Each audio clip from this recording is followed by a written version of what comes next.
Я вижу двух. Знаете, Техас — это одно из самых удивительных мест в Соединенных Штатах. Большой не любитель я охотиться с чужим оружием. А с этим антиквариатом довольно сложно будет. Здесь раньше было поселение индейцев. Животные здесь дикие и свободные. Не смотрите на них. Грёбаный ветер. Этот муфлон хорош. Просто великолепен. Есть. Хорошая работа.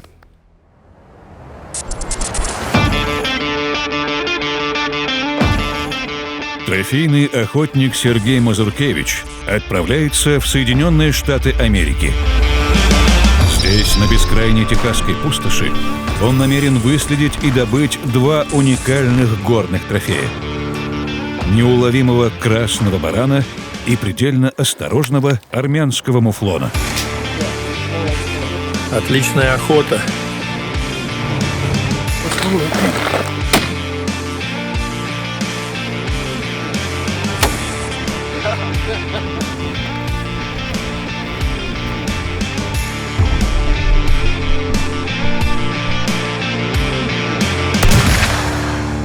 Трофейная охота в Техасе.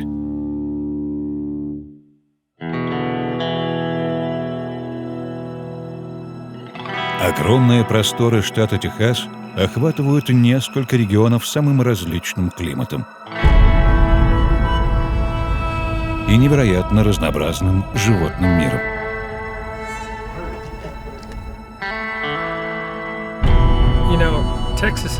Знаете, Техас — это одно из самых удивительных мест, на мой взгляд, в Соединенных Штатах. И это одно из тех мест, куда люди приезжали, чтобы охотиться, когда только начинали осваивать эту страну. Охота была тем, что нужно было делать, чтобы выжить. И Техас до сих пор живет этим. Это огромная страна, дикая страна. Единственные заборы, которые у нас здесь есть, для коров. А дикие животные просто перепрыгивают через заборы. Так что животные здесь дикие и свободные, и охота проходит на вольном выгуле. И это очень похоже на старые времена, когда люди охотились, чтобы выжить. А теперь мы охотимся, наслаждаемся природой и делаем то же, что связывает нас с прошлым. И Роуди Макбрайт с этим справляется. Он сохраняет природу такой, какая она есть, и охотится только на открытых пространствах, соблюдая принципы честной охоты. Роуди Макбрайт – организатор предстоящей охоты. На этих землях он охотится более 30 лет.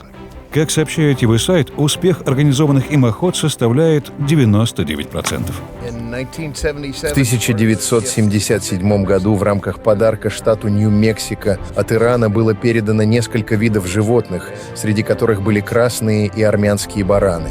В этой части Техаса владелец ранчо получил некоторых из них, и мы начали охотиться на них в 1988 году, на ограниченное количество особей каждый год. Это большая открытая территория, и она уже долгое время приносит удовольствие многим международным клиентам. На эту охоту отведено 5 дней. Если за это время охотник успевает добыть 2 трофея, организатор предлагает взять 3-й. На этих территориях обитает большая популяция гривистого барана. Но обо всем по порядку. Чтобы добраться до места охоты, команда выдвигается в Москву. Из Москвы охотника ждет изматывающий 13-часовой перелет через океан. Солнечный Лос-Анджелес.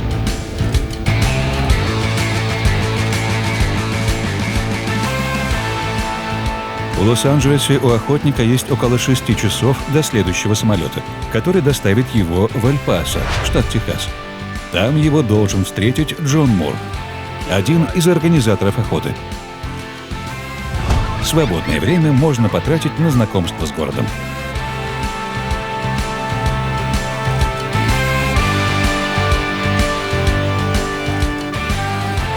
Вечером охотник выдвигается в аэропорт.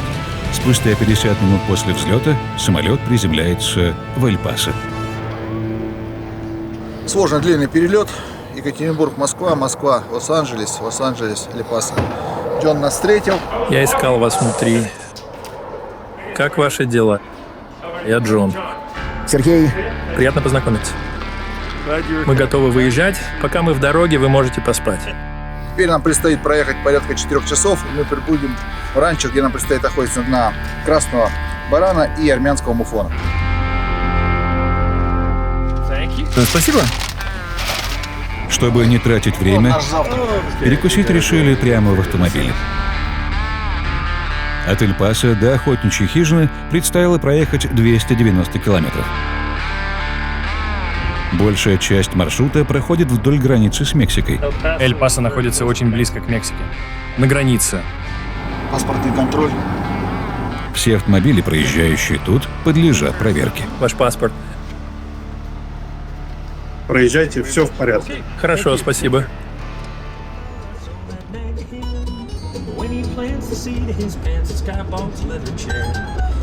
Джон оказался очень общительным человеком. На протяжении всего пути он рассказывал об истории освоения Америки и тех необычных местах, в которых охотнику предстоит побывать. Около 5 часов утра команда добралась до охотничьей хижины.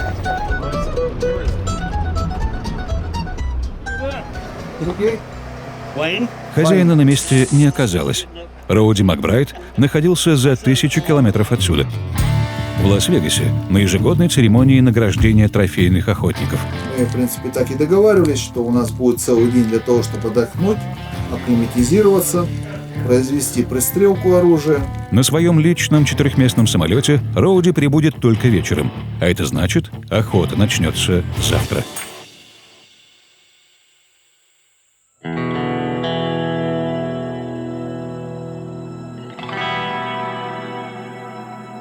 Rowdy McBride's лагерь Роуди Макбрайда здесь, на этом ранчо, находится в месте, где раньше было поселение индейцев.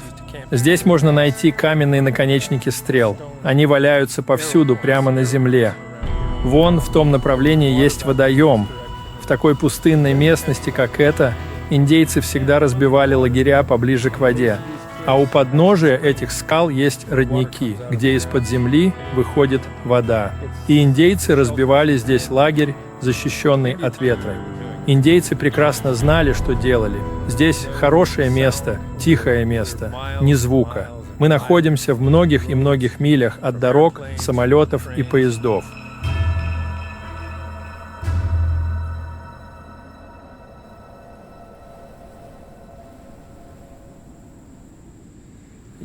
Оставаясь здесь, можно никого не видеть годами. Это чудесное место, где можно отдохнуть и очистить свой разум.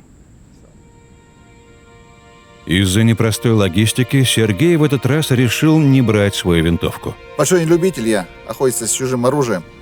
Но так как поехали в Техас, перевозки, растамаживание, транспортировки, естественно, решили все-таки здесь в аренду взять оружие.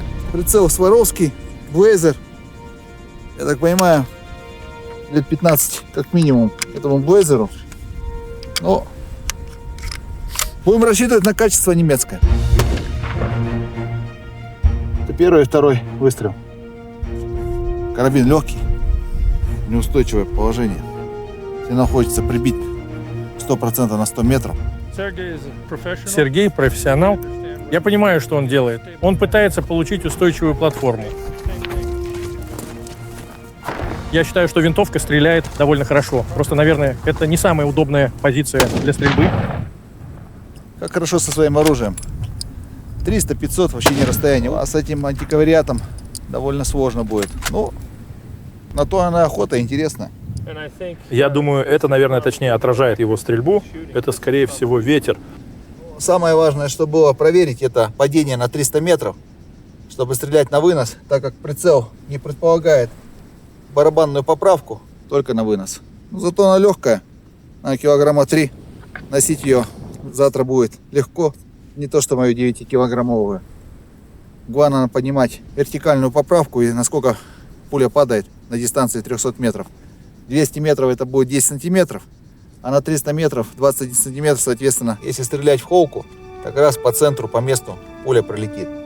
Если же это будет 400 метров, то надо будет сантиметров на 10 брать выше. Горы здесь невысокие, думаю, около наклона. Будем уже просчитывать вечером, на траекторию прочитаю. Справимся. После пристрелки охотники выдвигаются в небольшой городок Альпайн, который находится примерно в 100 километрах от хижины. Сегодня необходимо приобрести лицензию на охоту. Это такая Техас, такая настоящая Америка в полном нашем таком российском понимании, что из себя представляет Америка, потому что Америка, как говорится, вся разная. Дома с лужайками вот именно американского такого стиля, где стоит большой джип, один, второй. Судя по тому, что городок все-таки небольшой, но довольно аккуратный и интересный, друг друга не все там знают. Право на охоту в этих местах можно купить в обычном универсальном магазине. Там же возможно приобрести практически любое оружие.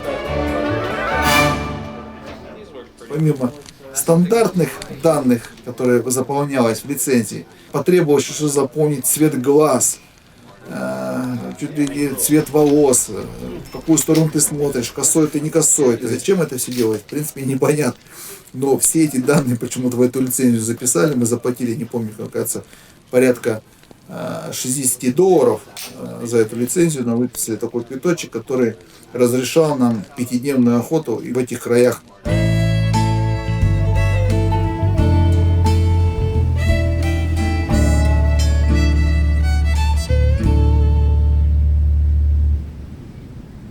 Роуди также вернулся на ранчо этим вечером. С собой он привез еще одну винтовку 300-го калибра. Это винтовка ручной работы. На 100 метров эта винтовка показала идеальную кучность. А вот при стрельбе на 300 метров оба попадания пришлось на 15 сантиметров правее. Простреляли 2 карабина, остановились на вчерашнем, на Блейзере. Немецкое качество. Все-таки падение пули там всего лишь 21 сантиметр. Буквально 2,5 минуты. Думаю, что с ним понадежнее будет. Охота началась. Охота легкая, своеобразная, обратно же она горная. Я бы ее сравнил с охотой африканской, больше похожа на охоту в Намибии. Там тоже горы примерно, и климат идентичный, и природа сама, и охота такая же. Также двигаясь на машине, увидели цель, вышли, подошли, произвели выстрел. Это самки с детенышами. Для начинающих охотников это идеальный вариант начать свой путь охотника горного. Будем брать? Гигантская территория ранчо оказалась домом для самых разных животных. Здесь обитают велороги, лоси, различные виды оленей,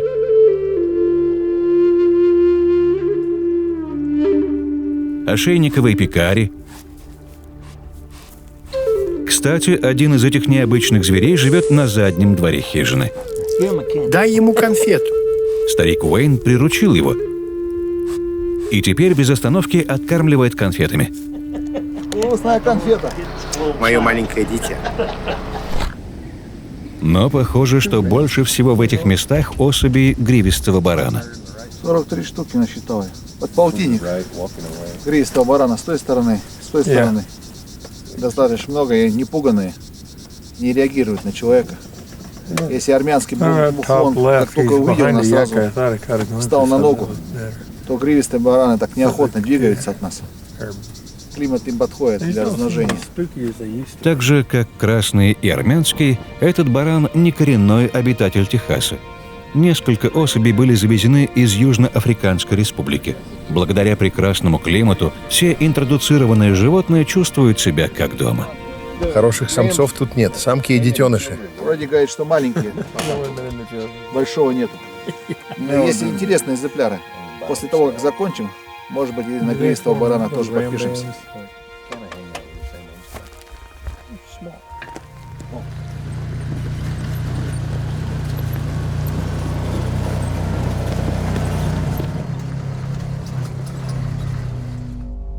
Спустя 4 часа поисков Роуди обнаружил в одной из групп выдающегося трофейного самца. Видишь? Там вдалеке. За 600 метров они нас обнаружили и резко начали двигаться от нас. Ветер не был с нашей стороны к ним, они просто зрительно нас обнаружили. Убегают вниз они. Это хороший баран. Это красный. Да, один хороший.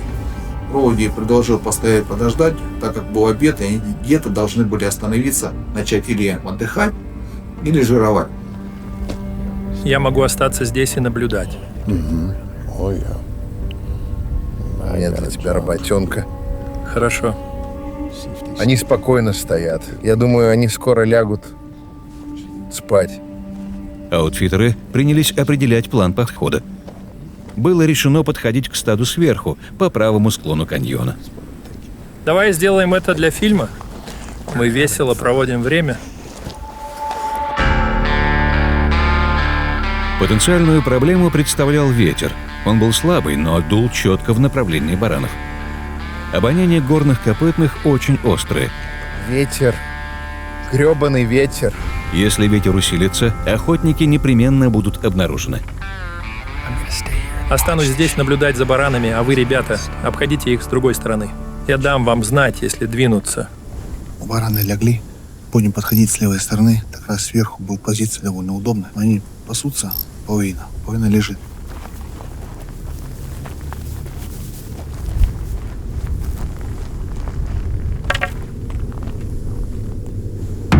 Вот смотри на нас. Вот зверюшки 3 стоят. Не смотрите на них. Не обращаем на них внимания, а то они побегут и баранов потащат за собой. Пусть стоят.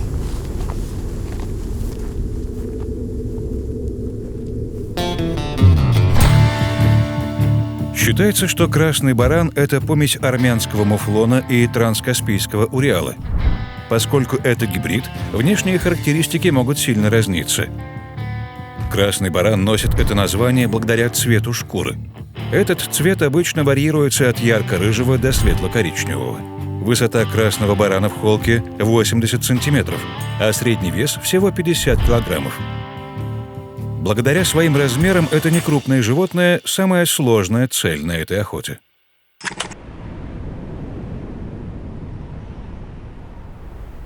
Тем временем ветер усиливался. Не совсем слаженно. Первый подход произошел. Я вижу 2. Стойте здесь. Роуди удалось обнаружить группу на том же месте. Но трофейного самца с этой позиции видно не было.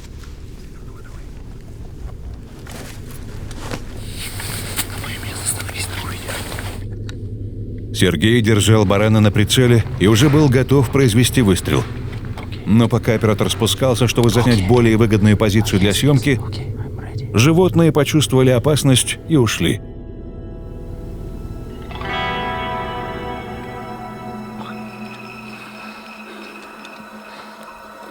Видно было на лице Роуди, что он немножко расстроился все-таки. Он работает, как говорится, на охотника, а не 2 человек, и на охотника, и на оператора. Они ушли или все еще здесь? Джон сообщил по рации Роуди, что по-прежнему видит стадо. Бараны двигались по направлению к соседней горе. Вследствие получилось все довольно успешно. Мы прошли порядка 100 метров, и Александр, из-за которого не получилось выстрелить, он их и обнаружил на противоположной горе. Сюда, скорей. На этот раз все произошло быстро.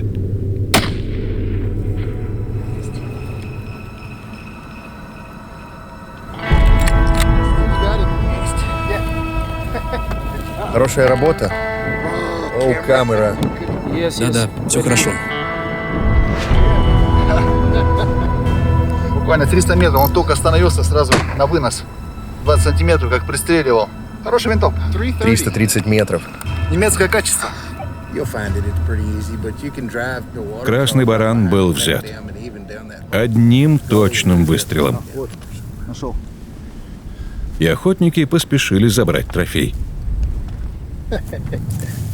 Спасибо. Оу, отличный выстрел. Четко лопаточку, смотри. Все как положено. Смотри, заполированные рога. Столько бился. Старый. Видать. Штат Техас. Взят красный баран в открытых территориях.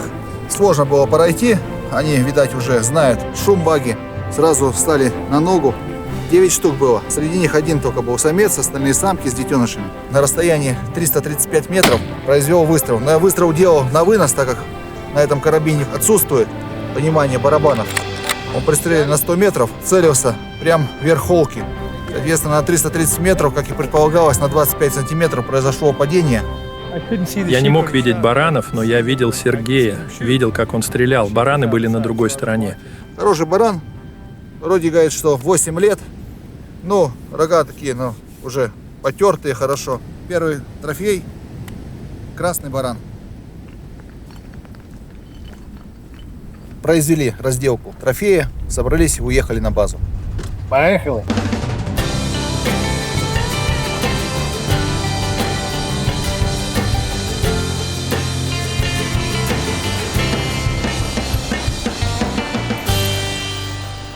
Вернулись 2 часа дня, 5 минут 3-го, 14:05, в общем. Думали, что больше выдвигаться не будем отдыхать. Но Рауди предложил выехать на вечернюю охоту. Группу армянских муфлонов в сопровождении гривистых баранов обнаружили почти сразу, всего в километре от хижины. Но это были молодые особи с невыдающимися трофейными качествами. Да, это муфлон, но не очень большой самец. Старого трофейного армянского муфлона лучше всего искать там, где выше горы. Поэтому охотники выдвигаются в северо-восточную часть ранчо.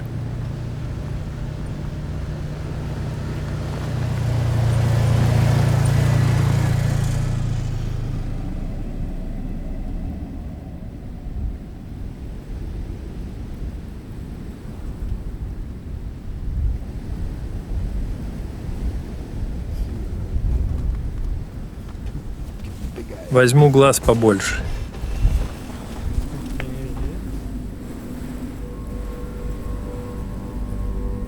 Уже где-то в 6 часу, а в 7 часов уже темно. Роуди увидел еще 4 отдельно стоящих самца барана. Хороший самец.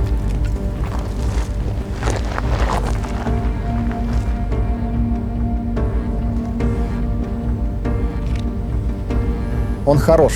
Достойный трофей. Но дистанция большая.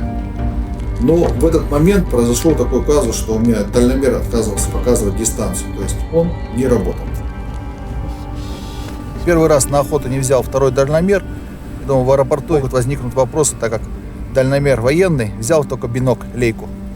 И вот эта лейка перестала замерять дистанцию. Угол наклона она меряет, а дистанцию полностью отказывается. Значит, разбираться начали с биноклем, поменяли там батарейку. Ничего не помогло, отключили батарейку, вытащили батарейку, без батареи подержали. В конечном итоге бинокль не показывает дистанцию. Дальномер Роуди показывал дистанцию только в привычных для американца ярдах. Разбираться в настройках бинокля не было времени.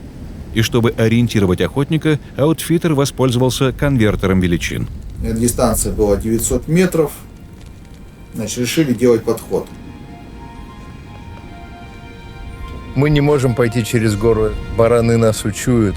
Роуди считал идею подхода абсолютно бесперспективной. Это вершина длинного гребня. Если мы обойдем его по низу, тогда они увидят, что мы подходим. И долгая прогулка окончена. Но ведь если есть небольшой шанс, то почему бы им не воспользоваться? Это будет долго и бессмысленно.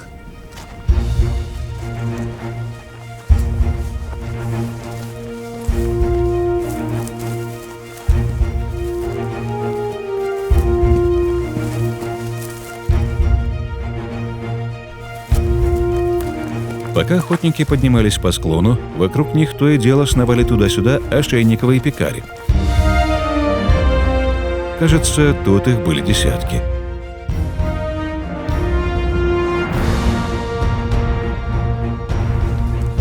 Наконец, сквозь кусты Роуди увидел муфлонов.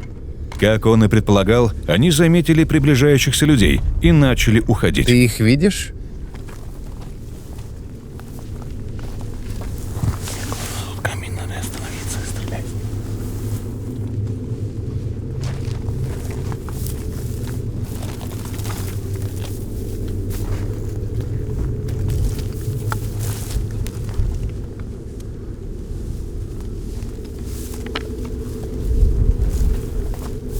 Охотники потеряли преследуемых животных.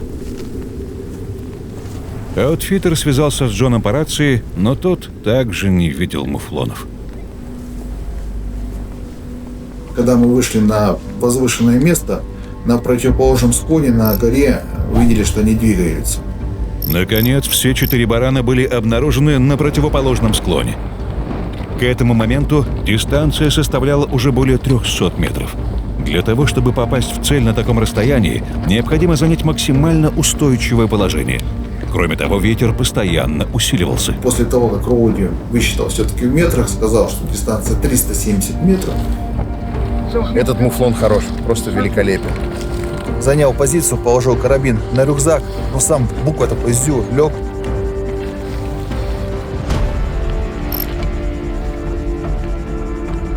Долго принимал решение, так как позиция была неудобная. Похоже, что на таком расстоянии муфлоны чувствовали себя в безопасности. Они знали о присутствии человека, но никуда не спешили. Света становилось все меньше. Оставлять подранка было нельзя. Был необходим всего один точный выстрел.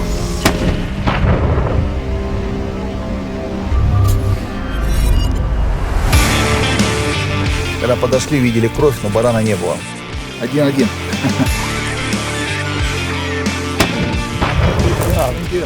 Как сказать, маленький? Вообще хороший. Мы дадим им подойти. Я его вижу. Ждем. Вот это класс. Вот это хороший.